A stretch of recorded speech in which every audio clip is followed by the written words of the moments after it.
Welcome to the second episode in the Confronting Diabetes Prevention and Management webinar series, hosted by the Health Resources and Services Administration, HRSA Region 7 Midwestern Public Health Training Center.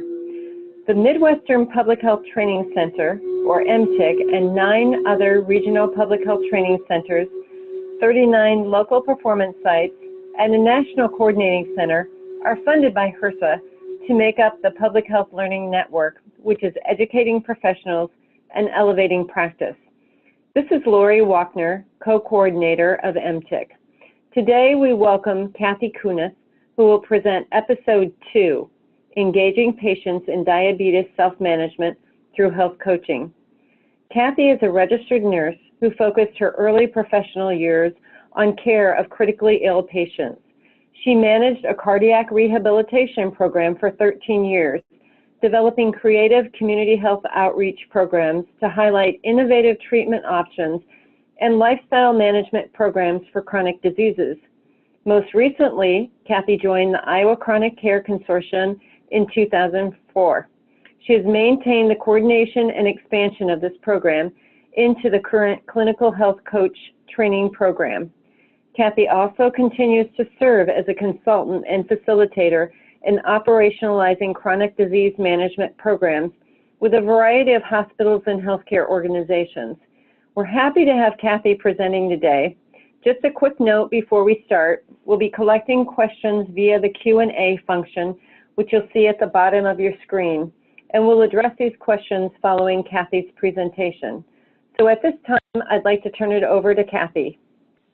Good morning or good afternoon, everyone, depending upon where you are in the world. And I'm just happy to be here with you on this, in Iowa, this very sunny, maybe just a little bit of muggy day. And perhaps that's just good enough that we're all inside, hopefully in the cool air, and can spend about an hour together talking a little bit about engaging patients in diabetes self-management through health coaching.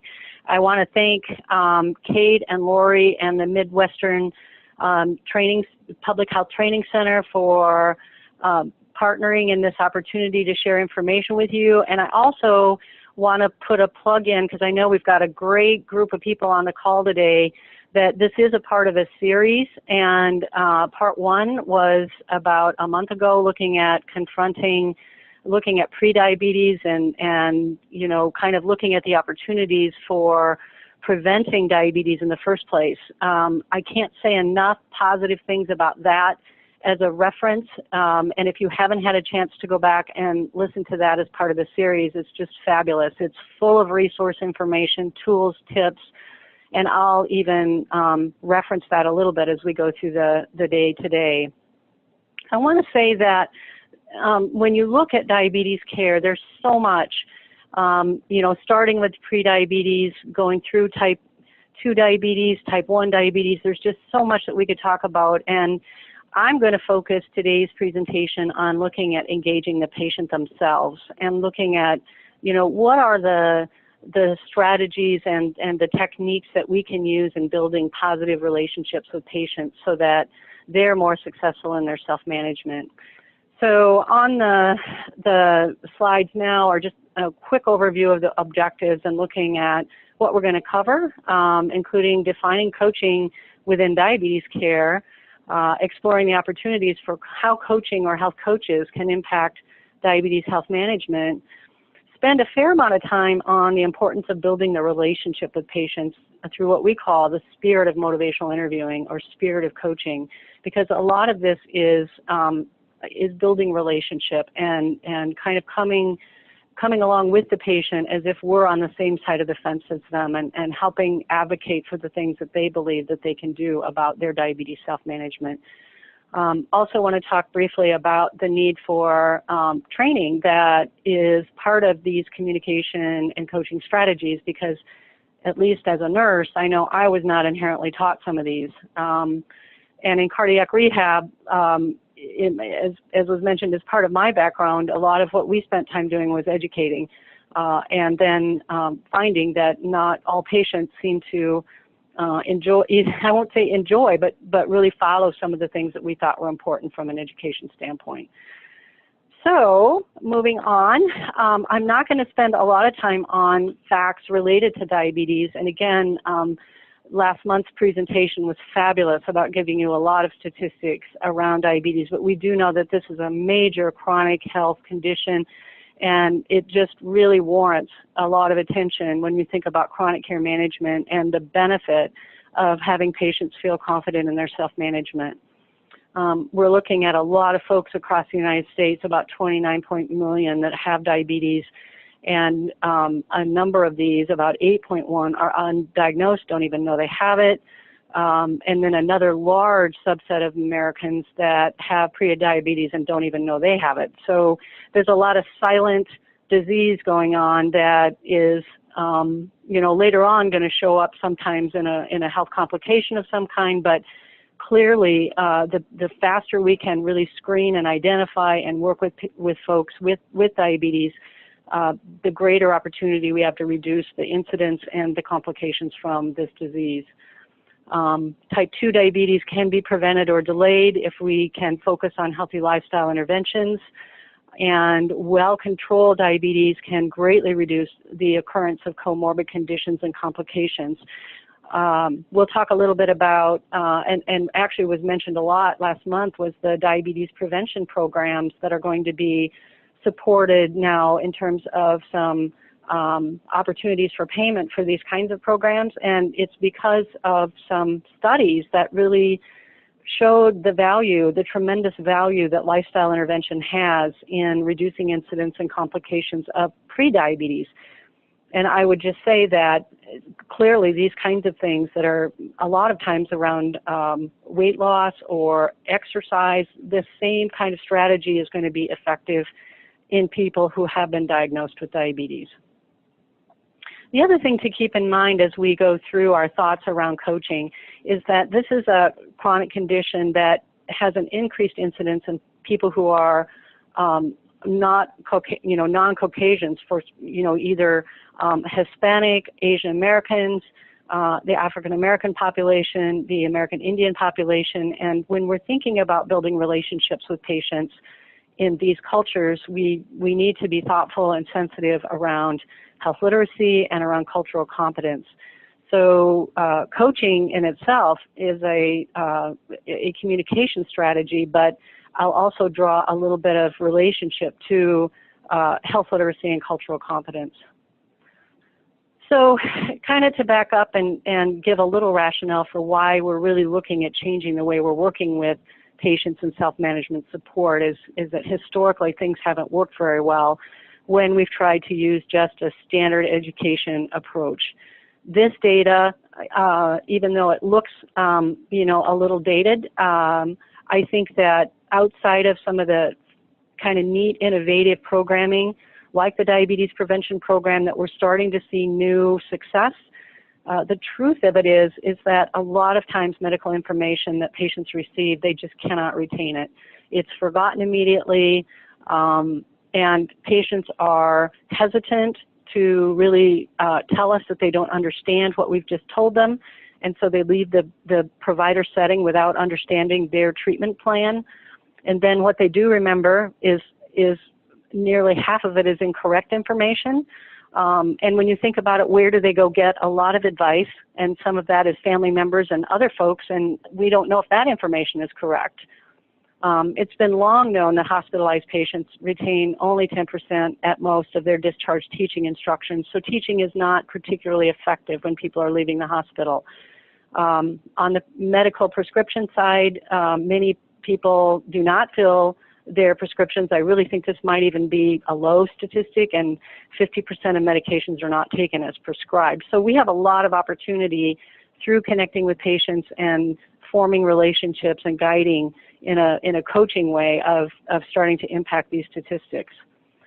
The whole idea of changing the way that we're doing care and creating teams of care, this isn't really a new concept. It started, this is a great guidance document that was developed in 2003 through the Institute of Medicine. And these core competencies, these are really kind of skills that were recommended by the institution or the Institute of Medicine, looking at how we need to deliver care that's more effective going forward. And that is that the care needs to be patient-centered, and it really needs to be guided by what the patient and family are really willing to do and able to do given kind of the world that they're living in. We need to work as part of a team, and especially in diabetes care when there are so many facets to their care, having a whole team of providers anywhere from in the medical setting out to the community is just critical to stay in support of this management process. The last three are really looking at evidence-based process, quality improvement, and using information technology. I won't focus on much of that today, but I think these are pieces that are being looked at very aggressively in a variety of anything from clinics to hospitals, and certainly we're doing a lot of quality improvement to try to improve our team-based care. The thing that's maybe making a big difference in opportunity now, because I don't think that fundamentally people would argue with the fact that coaching or building self-management support or partnering with patients is a bad thing. I think we would all agree that this is a wonderful way of delivering good quality care. The challenge has been that there hasn't been a payment mechanism for it, and so when we aren't paid to be able to spend extra time with patients and really sit down with them and coach, you know, that's been a difficult thing to do. But with health reform, there are just a number of changes that we're seeing, and with that comes opportunities to build coaching into care management and care coordination so that we really are spending time hearing patients and being able to address what becomes the unique perspective of a care plan for them. The idea of, you know, at kind of the bottom of this is the last bullet point here, is reducing both the individual and overall cost of healthcare, but also improving the quality of life for patients so that they feel that, you know, they're successful in their self-management and they're living the quality of life that they would like to be living. The interesting thing of all of this is that team-based care is still evolving. There are many, many models and programs that are being explored and researched, and some of you may be coming from within some of these kinds of models, the patient-centered medical home, care transition teams, which is from hospital often to somewhere, either home or, you know, facility, that kind of thing. Many of you may be in accountable care organizations that are trying to come up with great new care management and care coordination processes to follow patients with chronic conditions. And then the community-based care teams, and again, on the side of the diabetes prevention program, last month, many examples of great community-based care teams that are available to follow patients. And this is, in my mind, this is really energizing and exciting. And coaching strategies can fit in any of these models. So I do want to be clear that when we're thinking about coaching, you can think about coaching as a program, which I'll address a little bit, but it's also really a skill set that can be used no matter, you know, where you are, where you're delivering care, within a diabetes education program, within a chronic disease self-management support program, the diabetes prevention program, any of these programs. Coaching strategies are very effective when you're combining that with some of the particular processes of care that these follow. The focus of both coaching strategies and really health reform is looking at high-risk patients. Many times these people have chronic conditions, even within diabetes. Many times you're looking at, you know, neuropathy, you're looking at heart disease, you're looking at a variety of complications, and so you're managing more than just the diabetes. But the clear call for change is around the cost and the fact that 86% of healthcare dollars are spent on chronic illness. Most of that part of the pie is around high-cost hospitalizations, ED visits, and many of these can be preventable. This slide is really a generic slide that we often use, but the truth of it is that such a great percentage of care really is self-care, and in diabetes it couldn't be truer. So it's a great opportunity to be able to look at how can we impact these expenses and really the quality of life for the patient. In the diabetic population, we could list so many complications that, you know, and the increased costs. Certainly a couple of examples are heart attack and stroke. And then also the second bullet that I see here of the number of adults that were seen in the ER for hypoglycemia in 2011. And clearly, if we can help patients self-manage or help them self-manage, really, these numbers should be dramatically improved over time. So the goal and outcomes of best practice care is about 3 or 4 different things. One is making sure that the care that we are delivering is patient-centered. Again, coaching is going to support that by really hearing what their needs are. But we also want to look at improving not only the individuals with diabetes that come into our settings, but especially if you're part of an ACO or you're a patient-centered medical home, you're really looking at the improvement of an entire population of people that are being seen in your setting. So if we did a data search on our electronic medical records and we see that our entire panel of patients with diabetes may be 500, maybe 1,000, in some larger clinics it may be several thousand, we're really thinking about how can we coach or touch all of these people in one way, shape, or form so they feel like they're supported and that we're thinking about them. So it's really treating populations one person at a time. Best practice care also means coordinating care that's seamless. We, in our setting, may have great referral processes set up, and we know that if somebody needs a nutrition evaluation or someone needs social services, we know who to call. But the real trick of it is to make that seamless on the part of how the patient perceives and feels that referral, so that they're not dropped or lost.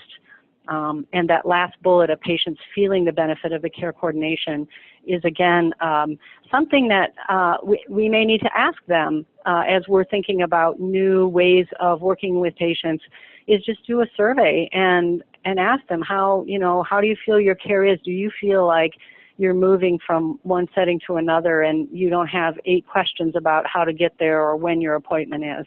It's a great opportunity to look at what the experience of the patient is. So this model is an older model, a chronic care model. It's not specific to diabetes, but it really just addresses the fact that in caring for people with chronic conditions, there's a big picture piece to it. Some of the care may be delivered within a health system, such as a healthcare organization, and that can include hospitals, clinics, nursing services of varying different types, and that we need to have a system in place, a data system that can help identify and work with patients through the healthcare system and provide information about patients. On the community side, there are a number of opportunities for health management out in the community, the resources, the policies, and again, I know public health is deeply involved in this piece of it. And the goal is really self-management support. But what coaching does is takes it down, and if you come down to the idea of getting to better health outcomes through what we call productive interactions of a combination. On one side you have providers and a practice team that's really ready to deliver best practice and personalized care. It's usually a team. And on the other side you have a patient who is informed and activated and inspired for self-management. The real goal is, and this is another beauty of health reform, is that when we start being rewarded or paid or reimbursed for what we call value-based healthcare, which means the idea is health outcomes are improving and we don't care. It doesn't have to be a certain process. It doesn't have to be, fee-for-service encounters. We can actually reach out to patients whenever we need to, however we need to, and in the most creative way that really inspires them. That's what you call a productive interaction, and that we can be thoughtful and innovative in what that productive interaction may be. And again, that's where coaching strategies can come in. Ideally, what we're doing is meeting the patient's needs and not necessarily just following what I would call a task-driven care plan. This slide is kind of interesting because Farsad Mostashari, you may recognize as the past national coordinator for the Office of Healthcare Technology. So his job, in federal healthcare was to look at what's going on in our electronic health records and our data systems.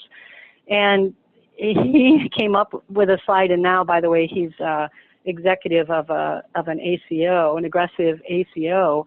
And he says, we're in the era looking at all of the underutilized resources in healthcare, and the greatest underutilized resource is the patient and their family. And so, despite the fact that we have all this great technology, and I'm sure many of you have kind of heard the high-touch thought that the more we get techie with technology, the more patients, what they really want is high-touch. And health coaching can really address that high-touch need.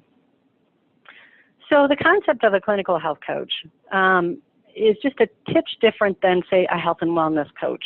And I do want to say that the kind of direction or goal of health coaching may be different in setting to setting. So we do want to be thoughtful that we're not suggesting a particular job description in clinical health coaching.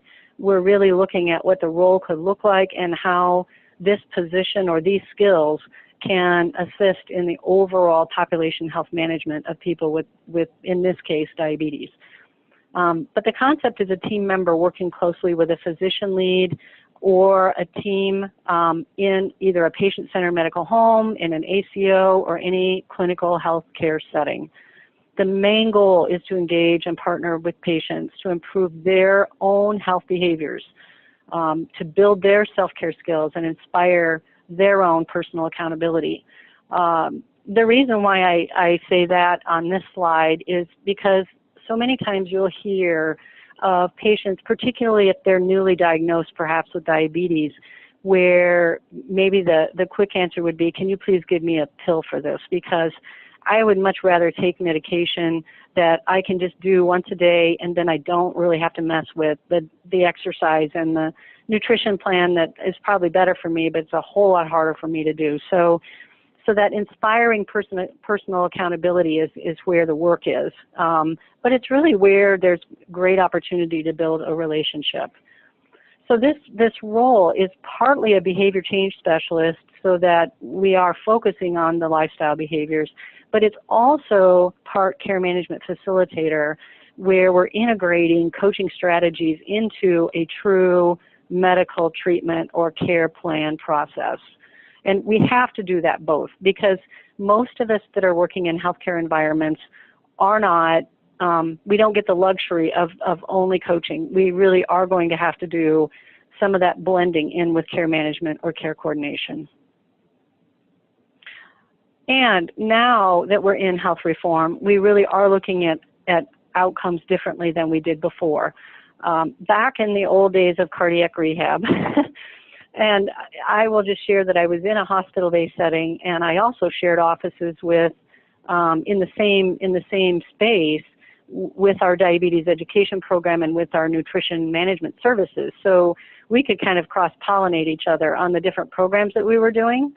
But where the opportunity was then, back in the 80s, was, let's keep people in just as darn long as we can because we want to, get the best reimbursement or revenue for the maximum numbers of services.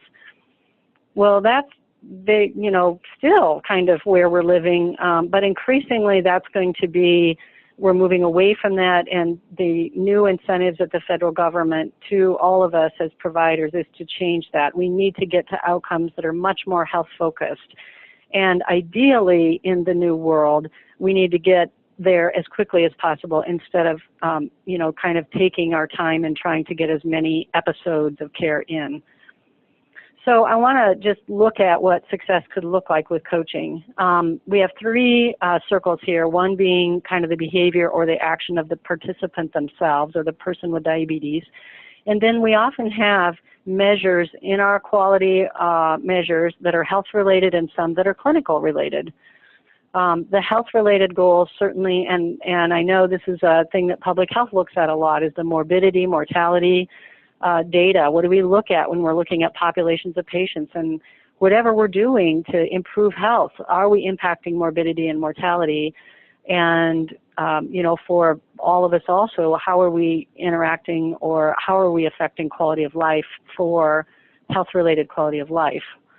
On the clinical side, we're looking at what are the clinical measures. We may be following these to see if our best practice process is improving blood pressure, lipids, weight, A1Cs. These measures are certainly numbers that are followed a lot, not only by us, but by patients. But at the crux of all of it is the patient behavior and their adherence and their confidence with being able to follow the behaviors that, and the goals and the treatment that would be best for them. The thing about it is that as the behavior change specialist or the coach or who's doing the consultation, we really have to understand where that patient is in their interest and what they're willing to do to adhere to treatment, or to look at what lifestyle changes are they willing to practice. And when we can really get to that and really understand what they're willing to do to follow through, it begins to impact the quality, the cost, the experience, and that's what we call the triple aim. So I hope that this slide kind of draws a correlation with the fact that we're all after improved health and clinical measures, but at the beginning and foundational and fundamental level, it's really looking at oftentimes the behavior of the person and the lifestyle management of what the person chooses to do. So coaching, which is what I want to kind of now spend a little time about, is really kind of what's the difference of coaching versus education, because clearly when you're in a medical environment, you are going to have to do some educating because patients, especially when they're newly diagnosed, may not understand really what's going on and what they need to do for best diabetes management. But coaching is about kind of moving away from what we call the expert approach and moving into the coach approach. And again, this is not something that I was taught as a nurse. I was really taught as a nurse to do, teach, and tell, and that when I had successfully run through my task list of educating patients on everything they needed to know, and by the way, I may give them a 2-inch binder with everything they need to know, that I've done my job. And then I don't know, maybe those patients went home and maybe they actually took that binder and it became a paperweight. Or, it could have actually gone in the garage in the files, or it could have even been thrown away. I'm hoping not, but you just don't even know how much patients can really absorb the information that we're wanting to give them.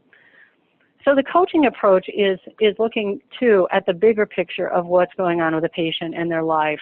And this slide is really addressing that there are many factors that contribute to overall health of a person. And also, what is the proportional contribution to premature death? And while you'll see the pie that says healthcare on both of these circles, you'll notice that that is not a very big factor.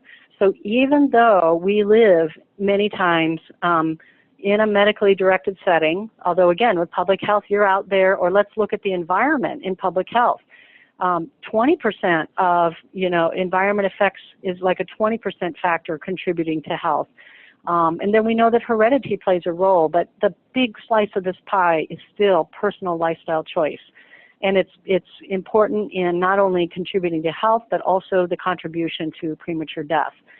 So it's useful, I guess, from that perspective to say that it's valid and warranted to think about how can we coach people related to the personal choices that they make every day.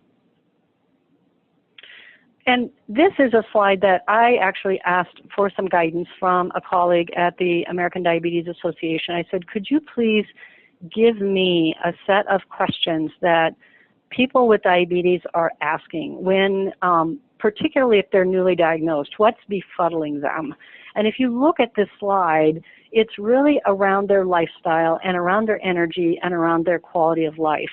There's a little bit at the bottom that is a reality around healthcare costs, and that would, be around medications and the kinds of things. How much is a glucometer? Can I get it for free?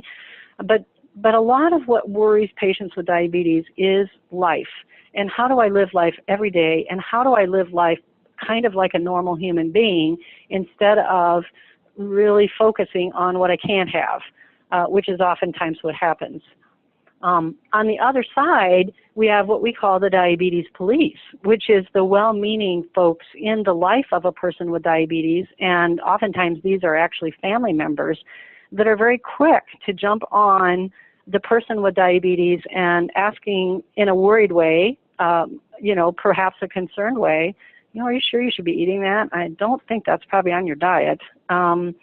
Or, gosh, you're starting to get kind of upset. I wonder if you should check your blood sugars because maybe your blood sugars are wacky and that's why you're so emotional. Or your blood sugars are high again. What'd you do wrong this time?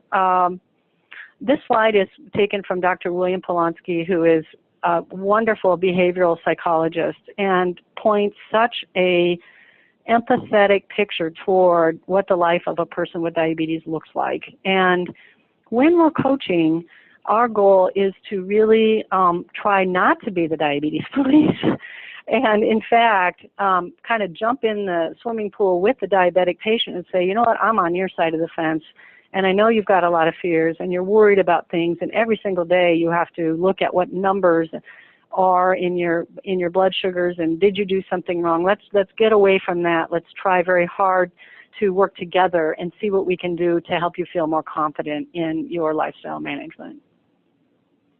So the role of the coach becomes a lot more of an advocate, a partner in the healthcare with the patient, collaborating with them to see what they are willing to do instead of going back and finding out what's been going wrong.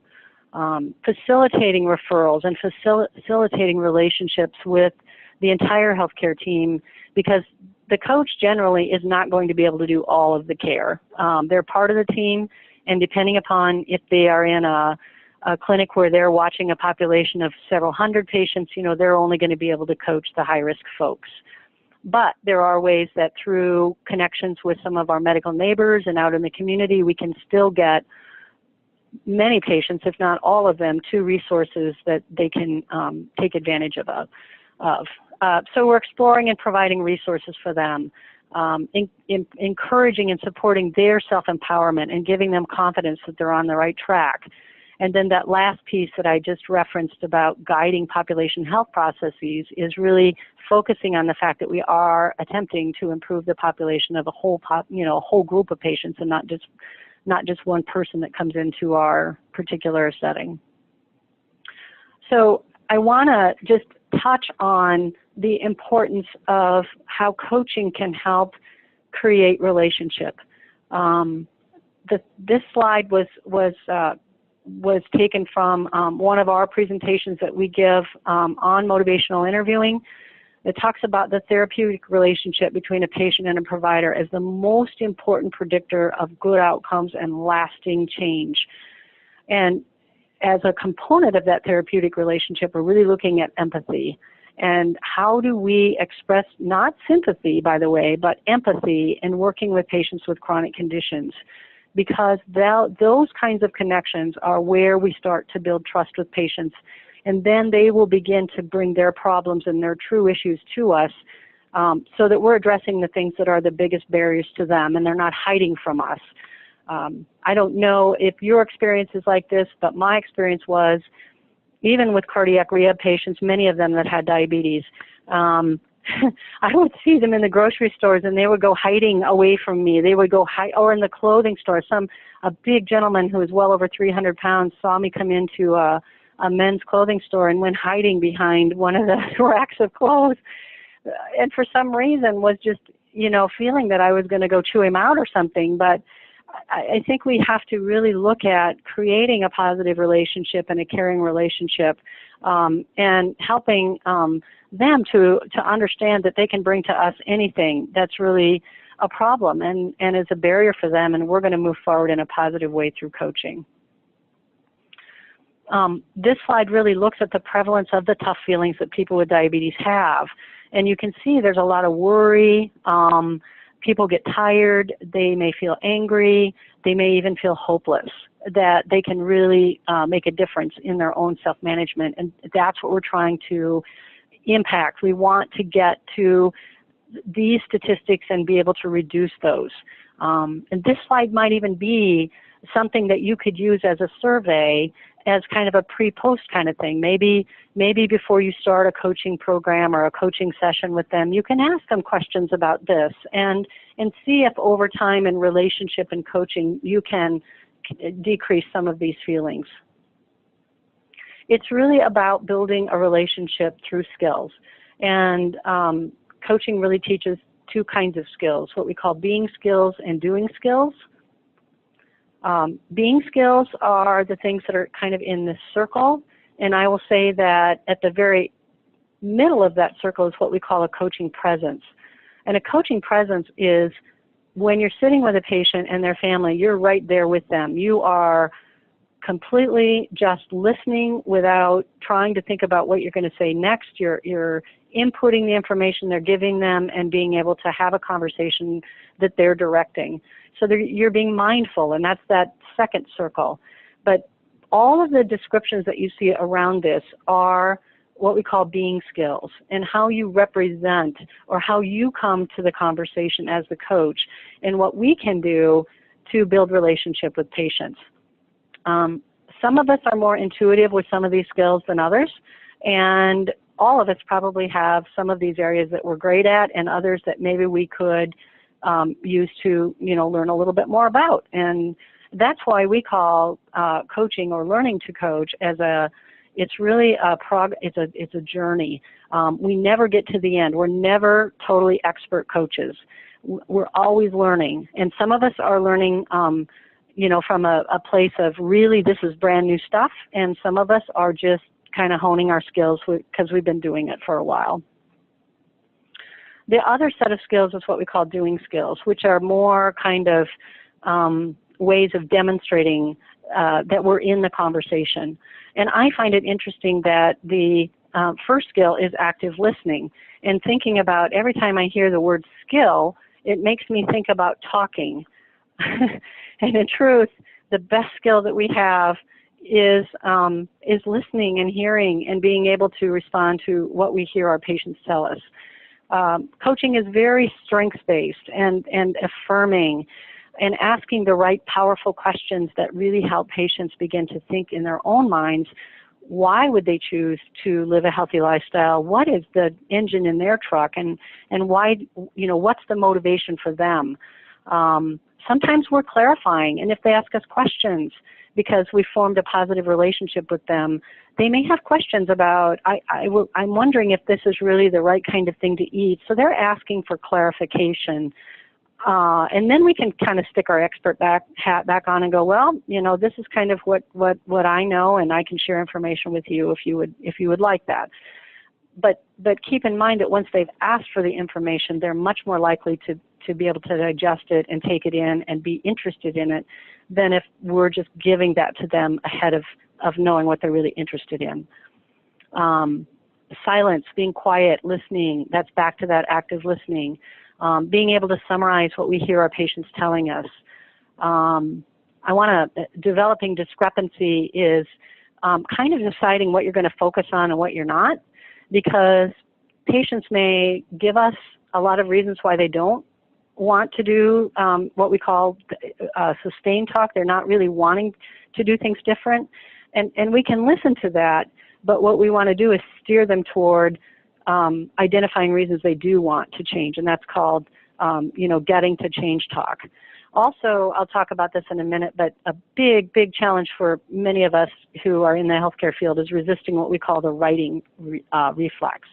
These are all important skills, and they're not always easy. And again, you might consider these as a little fluffy, but they're really not. And when someone is effectively coaching a patient, you will find that they open up and they will tell you things that you've never heard in all the time that you've spent with them, for maybe years. Maybe you've known these patients for 5, 10, 15 years, and when you change your approach, they begin to talk to you in different ways.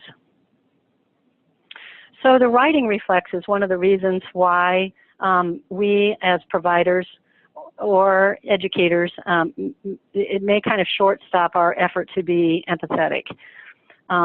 The writing reflex is just that almost automatic response that we have. It's almost like a reflex that we watch patients kind of going down the wrong path or doing something that's not the best in their health. And we just want to jump in and say, stop, stop, stop, don't do that. That's not healthy for you. Can't you see that this is bad behavior? And we may not say it in so many ways, or we may say it in so many ways. You know, we want to fix our patients' problems, and we really believe, and we may know what best practice is, but that isn't necessarily where they're willing to go. So that what happens is, as we begin to advise, prescribe, educate, make suggestions, give warnings. If there are kids and they're teenagers, we may start giving consequences. And we know that this really stops a conversation. It stops a relationship. It certainly doesn't emulate empathy. And so we really have to bite our tongues a lot of times and work on this writing reflex. So what is coaching and what does it look like? And again, I'm still trying to kind of differentiate between coaching and education. So the differences are that you're in a kind of what we call a spirit. It is a philosophy. It is a approach. And again, this can be done, the whole team. The more the whole team has kind of a coaching approach, the more effective we're going to work together, and that patient is going to feel supported. But the MI spirit is really building a partnership with patients. We're working with them, we're working for them, we're there because of them, and we're not doing anything to them. It's a collaborative effort. We're going to accept wherever they are, and wherever they are may not be very far along in their willingness to change. But we still accept that that's where they are, and that by building relationship with them and sticking with them, that they are eventually, hopefully going to come to their own decision that they're ready to move on and forward and, make some goals that are healthy for themselves. But we want to demonstrate absolute worth of them as a human being, and that they are not a number, they are not a disease, and they're a whole human being that, has strengths and abilities and capability, and yeah, they may have some barriers and they may have some burdens, and we're just willing to work with them no matter where they're at. So that leads to that compassion and active promotion for their welfare, and it's really not about our care plan, and evoking their motivations.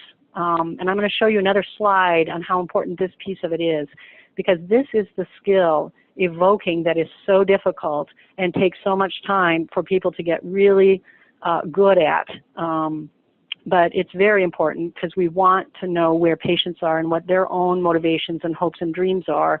And that's what really gets them thinking about why they want to change.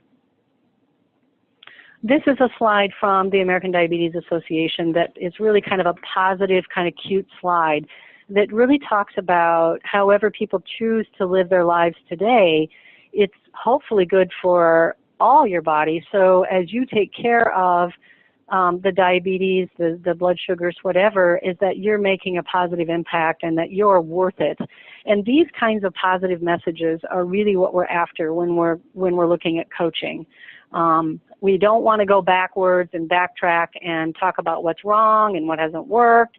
And if patients start talking about that, we can again acknowledge it, but we move them back up to the present and say, okay, so you know what, moving forward, let's talk about, what maybe might be of interest to you, and how you can start fresh on maybe some things that are positive.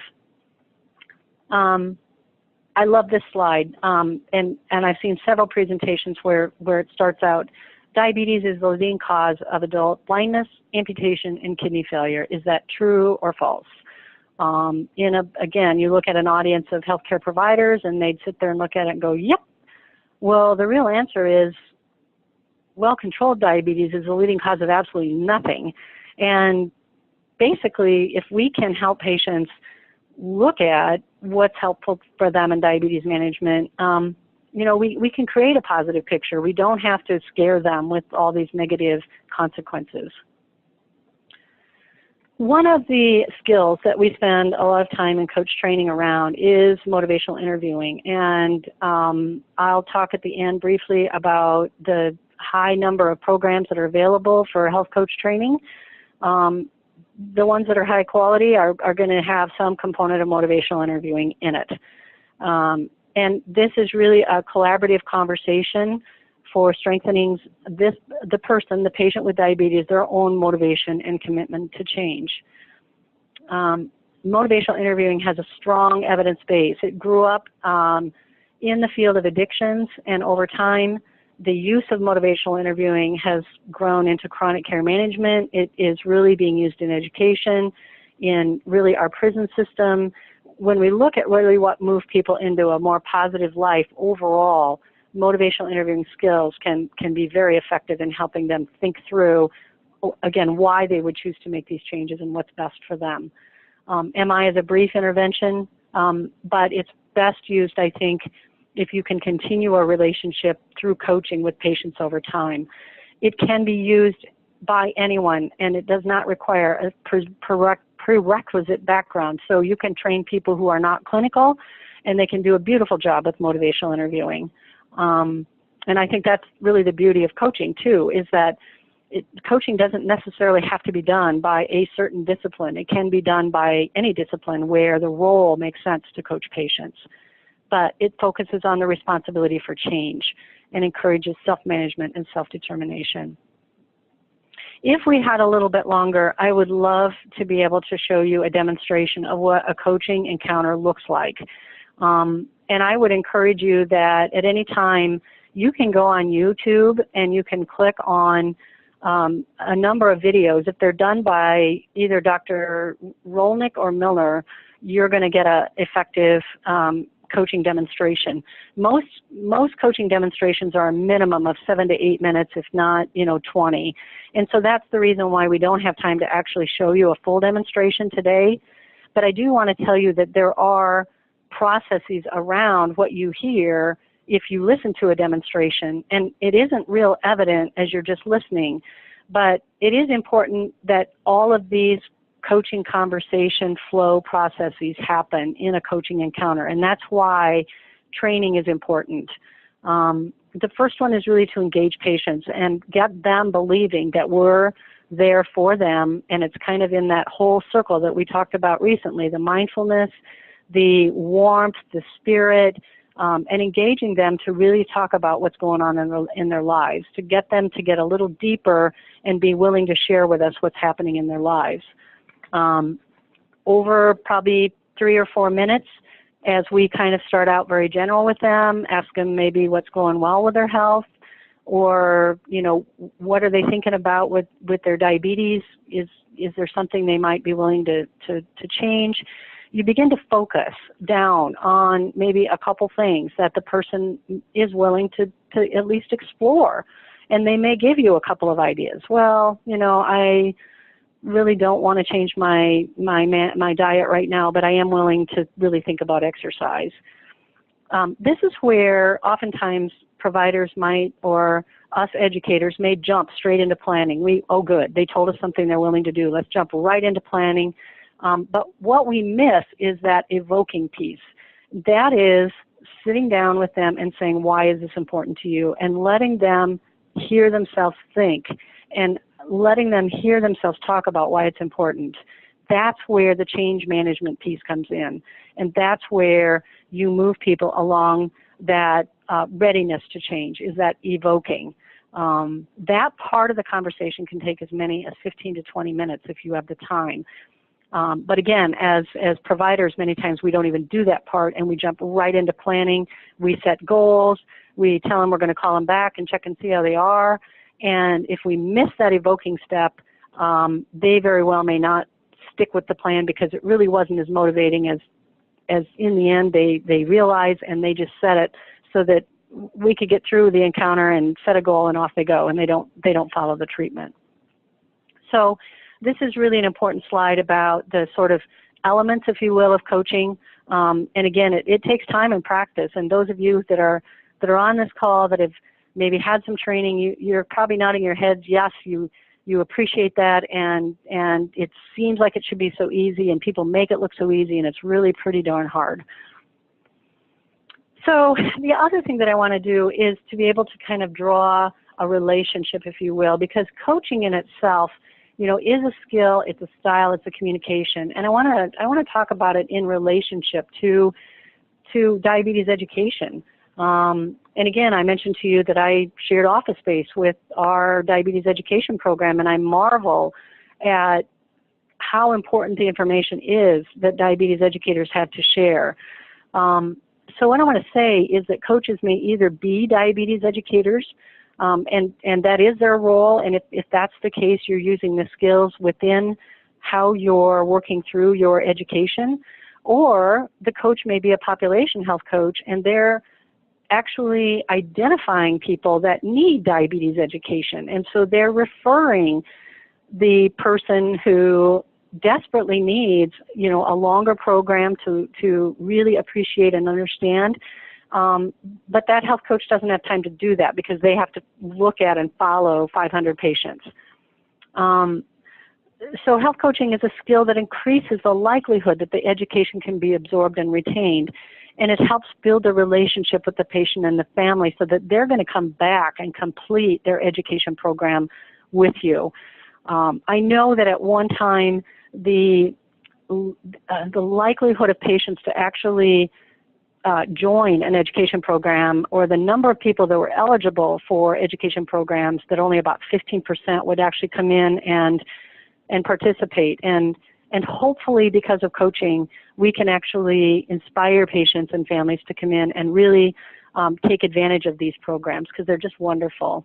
And this slide is just in case some in the audience today you don't have a strong handle on where you might find, if you're trying to coach and you want to refer to a diabetes education program, this is a link that is a national link, and if you just enter the zip code, it will give you a list of where in your state you can find diabetes education programs. These are recognized programs through the American Diabetes Association.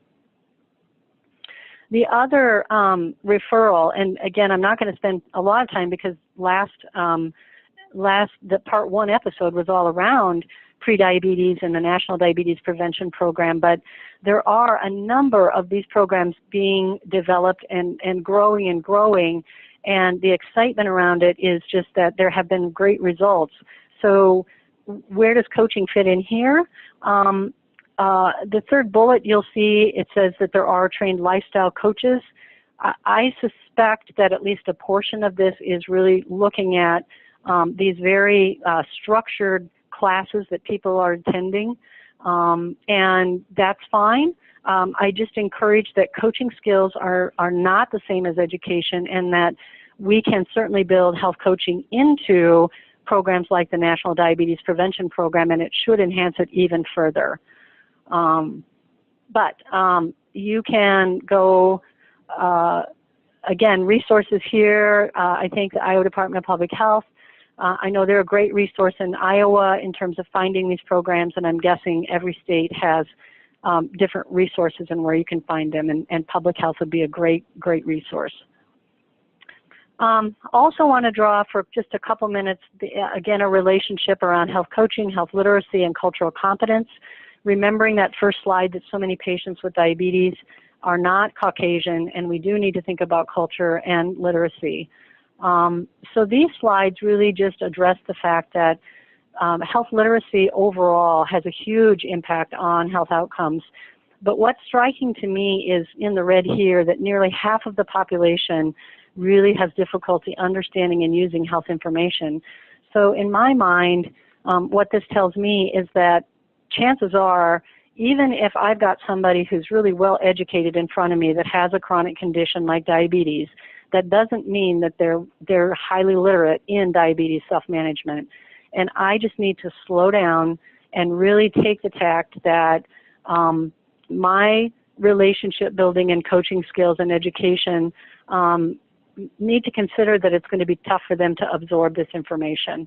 And that hopefully, the early slide in our presentation around how many people don't take their medications correctly, or they don't understand, if we can slow down and make sure that they really understand and that we're thinking about not only reading level, but just, what is their stress level, and as worried as they are, they can only take so much information at a time.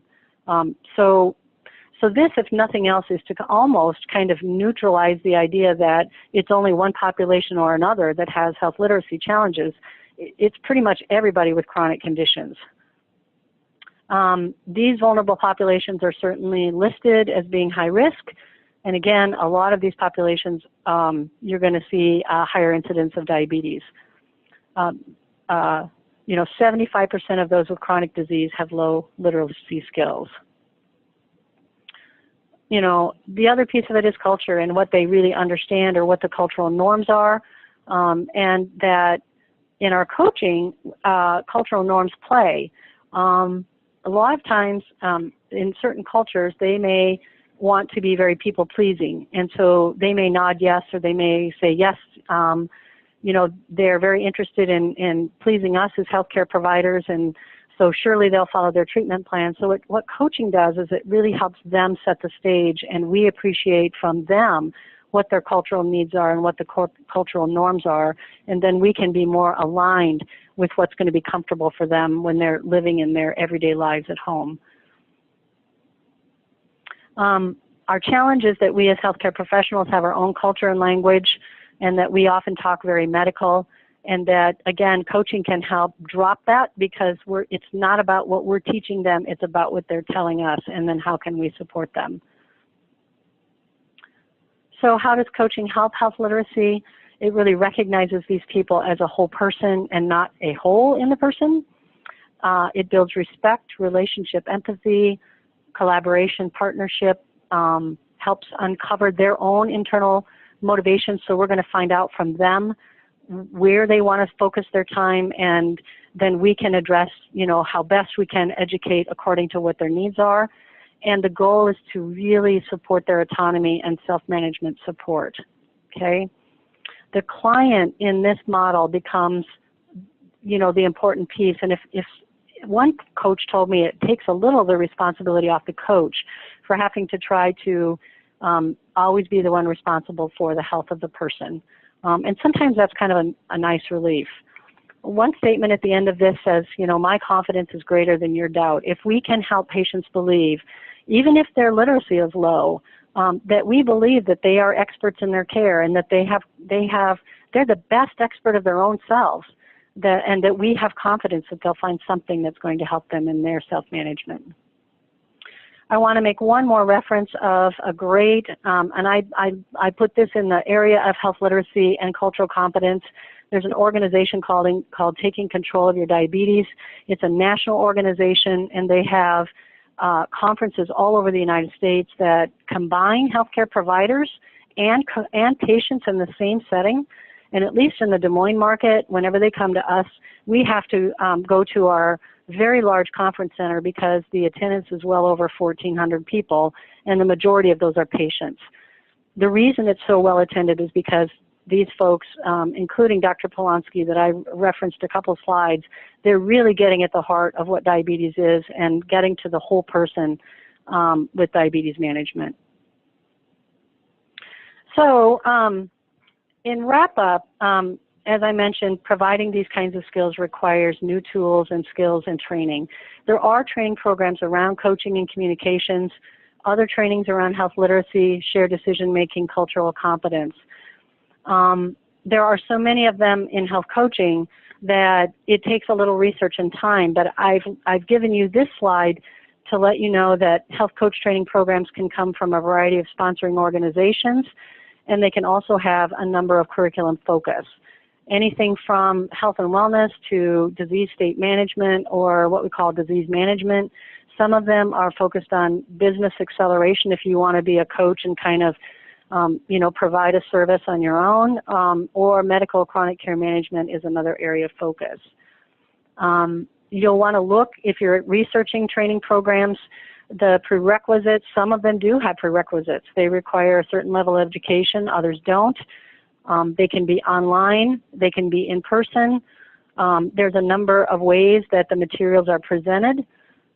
Several offer either certificates or certifications, and some provide continuing ed, and the pricing is anything from a couple $100 up to $6,000 to $8,000 depending upon what you pick. So this doesn't do a lot to clarify, but what it does is just say that there is a lot of opportunities that you can choose depending upon maybe what setting you're in and where and how you think you may be coaching patients.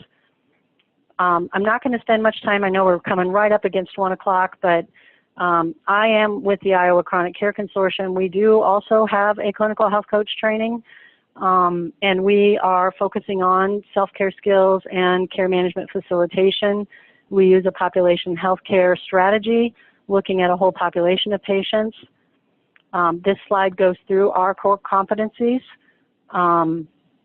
And I do want to say that it is for individual skill development. It is not a train-the-trainer model. And the training does not require prerequisites, and people who come through the training may be care managers, coordinators. In fact, rarely are they really given the title of health coach. This is the model that we train to. There's a lot more information on our website if you'd like to look at that. We offer 3 different kinds of trainings. The 2 that are open for availability now are our online training and our fusion program. And again, on our website is a lot more information. So in final closing, just think about coaching and what coaching is as an architect for health, because it's building forward. It's reaching patients in their self-management outside of the office. It's addressing the fact that most care is self-care, that they are their best expert in their care, and that a lot of healthcare costs are influenced by lifestyle and behavior. So if we can inspire patients to self-manage, that's going to be more, it's going to really hit that triple aim for everyone, including the patient. So with that, I will turn it back to you folks, Kate and Lori, and we may very well be out of time, but I'll just let you kind of address what you think would be best going forward. I know we're coming up past the hour, but I think we can take these 2 questions, and then if anyone else has additional questions for Kathy, her email will be available on these slides, which we'll be posting. But the first question we had is, in your opinion, what would be the difference between a community health promoter and a health coach applying the same level of education for both?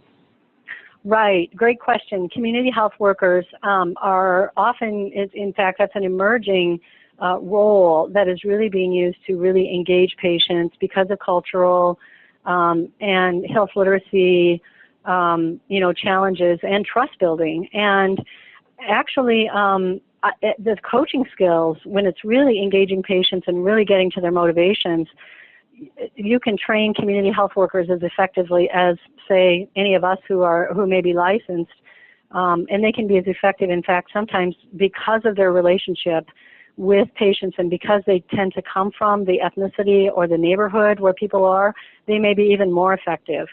I think the question around education relating to what can they do is kind of the scope of practice, and that community health workers may be able to provide some level of general education, but there may be places where they would team up with a provider who, is able to do something more specific, say with medication or best care plan, that kind of thing. Okay, thank you, Kathy. The second question that we have, second and last question that we're going to take is, while motivational interviewing is great, there has been a significant amount of work done related to neuroscience and health behavior and teaching people about how their brain works. Are there any programs that teach these new ways of behavior change? Boy, that's a great question, and I guess I don't know the answer to that, and part of it is because of the just huge number of blossoming trainings that are coming up. And I could tell you, I could give you a screen of 50 programs that I know, are looking at health and wellness coaching, and I would say that some of those may incorporate some of these other learnings. And I think that this is a very wide field where there are a number of influencing understandings of what affect people and behavior. And probably the more we know, the beginning of saying that this is a journey, and the more we know, the more we're equipped, I guess, to work most effectively with patients. Okay, thank you, Kathy. Again, thank you for presenting and being a partner and working with us on this and other efforts to come in the future. And thanks to all of you for joining us today. In a couple of days, you'll receive an email including links to the archive webinar, which will include the slides. These will be posted at www.mphtc.org. Also included in the email will be an evaluation for the webinar. We ask that you take a few minutes to fill out the survey. We'll use this feedback to help us improve future webinars. We're working on scheduling episode 3 for this fall, so please keep an eye out for upcoming registration information, which you all should receive. And thank you once again, and have a wonderful afternoon.